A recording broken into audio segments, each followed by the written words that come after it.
Well, everyone, welcome aboard Dragon. My name is Doug. Next to me is Bob. You probably know him. We're so glad to be with you this evening and welcome you on board Dragon. Got a couple things we want to talk about first before we kind of show you around. The first is kind of a tradition we've had over the years with spacecraft going way back to the Mercury era. And then a tradition that's been carried on ever since with all our space vehicles, including the Soyuz. We're given the honor to name this capsule. I know most of you at SpaceX especially know it as Capsule 206, but I think all of us thought that we could maybe do a little bit better than that. So without further ado, we would like to welcome you aboard Capsule Endeavour. We chose Endeavour for a few reasons. One, because of this incredible endeavor NASA, SpaceX, and the United States has been on since the end of the shuttle program back in 2011. The other reason we named it Endeavour is a little more personal to Bob and I. We both had our first flights on Shuttle Endeavour, and it just meant so much to us to carry on that name. That's what we decided to go with. So we hope you enjoy that name, and once again, welcome on board. Well, good evening, everybody, and welcome aboard Endeavour, the SpaceX vehicle headed to the International Space Station. Today, we accomplished the first flight off the Florida coast in quite some time, and Doug and I were really proud to have an opportunity to be a part of that. We're doing it in a brand new spaceship, a spaceship that's a lot different than its namesake Endeavour, the space shuttle, in that it has touch display screens that allow us to accomplish most of the interfacing requirements that we have. We'll have Doug pans over and points at the display in front of me. You can see the forward view that we had during the maneuvers that we most recently did. You can look out the window. It looks like the centerline camera doesn't have a lot of content on it now. We're kind of pointed into space so that the windows can see the Earth below us.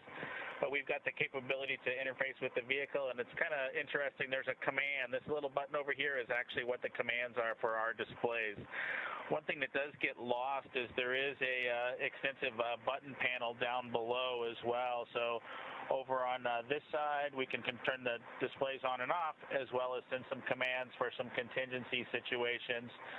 On the other side, we have the ability to deploy chutes and things like that on entry. So we do have some buttons, but the primary interface is these displays. So nice, new, modern cockpit that we've got for our compared to our namesake, the Space Shuttle Endeavour. I'm going to migrate a little bit away from our seats here, and Doug from his seat is going to continue to try to follow me so you can tell what can be seen from the seat that he sits in.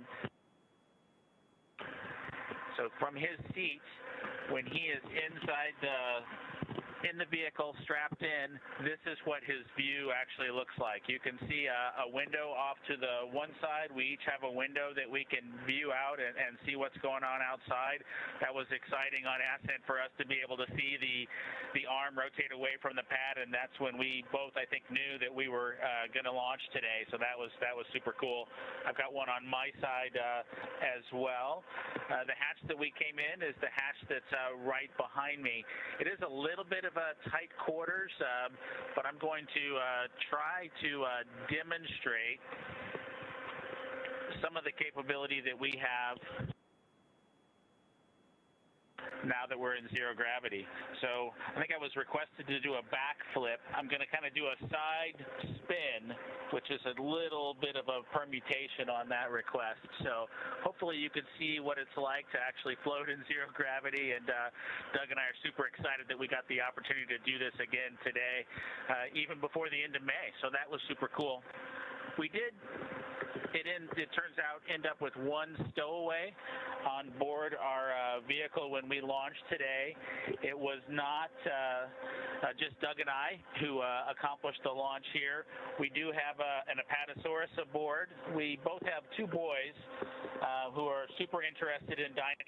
and we collected up all the dinosaurs between the two houses, and Trimmer, the Apatosaurus, got the vote from the boys to make the trip into space today with us. And so that was a super cool thing for us to get a chance to do for both of our sons, who I hope are super excited to see their toys floating around with us on board. I'm sure they would rather be here given the opportunity, but hopefully they're proud of this as well.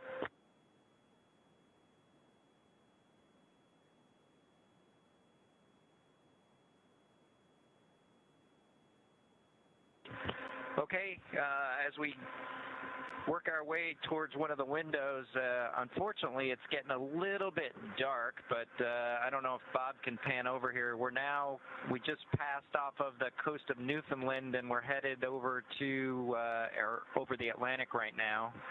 I don't know if you can get a good picture of that.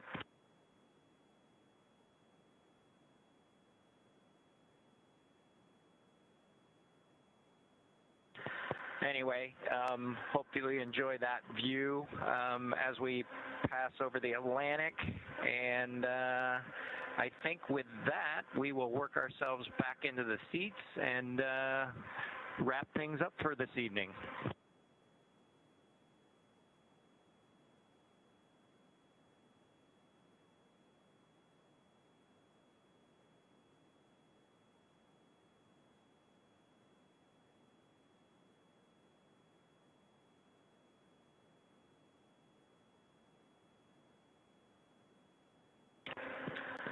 So Doug's there making a nice big smile for the camera.